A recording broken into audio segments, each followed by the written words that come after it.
Hello friend, তুফান সিনেমার ভালো দিক খারাপ দিক নিয়ে আজকে কথা বলবো। তো চলুন ভিডিওটি শুরু করা যাক। 90 দশকের শীর্ষ সন্ত্রাসী সুভদ্র বাহিনীর বায়োপিক, কিন্তু বাস্তবে তা নয়। তুফানের প্রযোজক বলেছিলেন ঘটনা সত্য, কিন্তু এই মৌলিক গল্পের পরতে পরতে অন্য সিনেমার ছায়া। কখনো মনে হবে ডন, কখনো আয়নাবাজি, কখনো অ্যানিমেল, কখনো জওয়ান, কখনো আবার কেজিএফ। তবে শুধু মনেই হবে, মিলবে না, কারণ দৃশ্যের আউটলুক বদলে ফেলা হয়েছে। রায়হান রাফির এই এলোমেলো গল্পে স্ক্রিন প্লে লিখেছেন আরশাদ আদিব খান। সিনেমা ছিল 2 ঘন্টা 25 মিনিট। তুফানে দুইজন শাকিব খান, একজন শান্ত, আরেকজন তুফান। এটা কো প্রোটাগনিস্ট ফিল্ম না, দুইজনের লক্ষ্য এক না, দুইজনের লক্ষ্য আলাদা। শান্ত নায়ক হতে চায়, তুফান পুরো দেশ চায়। একজন ভালো মানুষ সামাজিক কাজ করে, অন্যজন মন্দ মানুষ সমানে মানুষ মারে। একজনের কাজের সাথে আরেকজনের কনফ্লিক্ট স্ক্রিন প্লে একটা রাস্তা খুঁজে পায়। কিন্তু তুফানের ক্ষেত্রে আলাদা, একজনের সাথে আরেকজনের দ্বন্দ্ব নেই। তার চরিত্রে বিল্ড আপ দেখি আর ইমোশনে নিজেদের ইনভেস্ট করে ফেলি।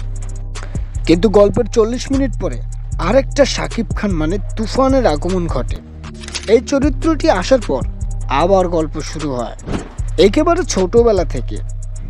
যেই মুহূর্ত থেকে গল্প এগিয়ে যাওয়ার কথা সেখানেই পিছিয়ে যায়। পাশাপাশি অদ্ভুত কনফিউশন তৈরি হয়, গল্প কে সামনে এগিয়ে নিয়ে যাবে। যেহেতু তুফানের নামে সিনেমা, ধরে নিলাম সেই আসল প্রোটাগনিস্ট। কিন্তু শান্তর গল্প দিয়ে শুরু করার কারণে আসল প্রোটাগনিস্ট তুফানের গ্যাংস্টার হয়ে ওঠার গল্পটা পর্যাপ্ত সময় পায়নি, যেখানে এটাই মুখ্য হওয়া উচিত ছিল।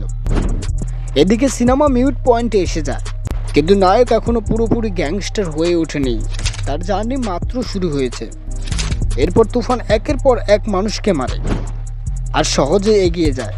পথে কোনো বাধা নাই, কারণ নায়ক সর্বে সর্বা। আর এখানেই তুফান গল্প হয়ে ওঠে না ওভার পাওয়ার প্রোটাগনিস্টের জন্য। সমতুল্য বা তার চেয়ে পাওয়ারফুল অ্যান্টাগনিস্ট দরকার, তাহলেই না জমজট লড়াই হবে। কিন্তু তুফানে তা নেই, কারণ তুমি পড়ি। তুফানের সামনে কেউ 1 মিনিট দাঁড়াতে পারে না। একটা ভিলেন আসে, একটা দৃশ্য পায় আর গায়েব হয়ে যায়। সিনেমায় 1.5 ঘন্টা পর চঞ্চল চৌধুরীর আগমন ঘটে। তুফানের প্রথম পোটেনশিয়াল থ্রেট শেষে তার আগমনে গল্প জমে যায়। তুফান বনাম আকরাম, দুজনের ব্রেন গেম দর্শক উপভোগ করে। 2 শট এই সিনে জমে ওঠে। তুফানের ডায়লগ ছিল ফাটাফাটি। তুফানে শাকিব খানের 2 চরিত্র, শান্ত একজন জুনিয়র আর্টিস্ট, তুফান একজন গ্যাংস্টার। শাকিব খান 2 চরিত্রকে খুব ভালোভাবে আলাদা করেছেন। লোকে তো পার্থক্য আছেই, অভিনয়েতেও তফাৎটা রেখেছেন। শান্ত খুব চোখ বড় করে রাখে, হাসি মুখে কথা বলে। এদিকে তুফানের চাহনিটাই আলাদা, রাগে আগুন থাকে, একটা চোখ ছোট করে রাখে। হাসিটাও সেই দিকে পাকা। শুরুর দিকে শান্ত যেন আগের শাকিব খান, কিন্তু পরে সেটা বদলে যায় তুফানের আগমনে। গ্যাংস্টার রূপে শাকিব খান ফাটিয়ে দিয়েছেন। তার অ্যাটিটিউড অন্য লেভেলের। ক্যারেক্টারের ওজন অনুযায়ী শাকিব খান যেভাবে পারফর্ম করেছেন অবিশ্বাস্য, বিশেষ করে রাগী মোড পুরাই বাক। বাংলা সিনেমার ইতিহাসে আইকনিক চরিত্র হয়ে রইবে তুফান। ক্যারেক্টারটি শিফটের মুহূর্তগুলো মারাত্মক ইমপ্রেসিভ। বডি ল্যাঙ্গুয়েজ, ডায়লগ, পর্দায় তাকে দেখলেই মনে হচ্ছিল পাওয়ারফুল গ্যাংস্টার। শাকিব খানকে এত গ্রান্ডভাবে, এত স্টাইলিশভাবে আগে কেউ প্রেজেন্ট করতে পারেনি।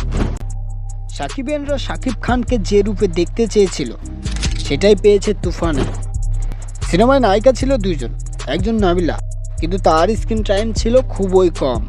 তুফানের আরেক নায়িকা মিমি চক্রবর্তী, সিনেমার ভেতরেও তিনি নায়িকা। এদিকে চঞ্চল চৌধুরীর চরিত্র খুব বড় ছিল না। 8-9টা দৃশ্যে তাকে দেখা গেছে, কিন্তু দৃশ্যগুলো তিনি নিজের করে নিয়েছিলেন। প্রতিটা দৃশ্যই অদ্ভুত কিছু কাণ্ড করতেন, যা কখনো হাসাতো, পাশাপাশি মুগ্ধতা ছড়াতো। ভয়ঙ্কর তুফানের দাপটে যেখানে সবাই কাঁপত, সেখানে আকরাম টিটকারি করত।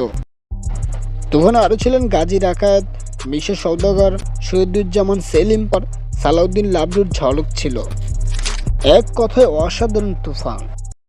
এখন দেখা যাক 2-তে কি আসে। ভিডিওটি ভালো লাগলে অবশ্যই একটি লাইক দিন আর চ্যানেলটি সাবস্ক্রাইব করে আমাদের পাশেই থাকুন। সম্পূর্ণ ভিডিওটি দেখার জন্য আপনাকে ধন্যবাদ।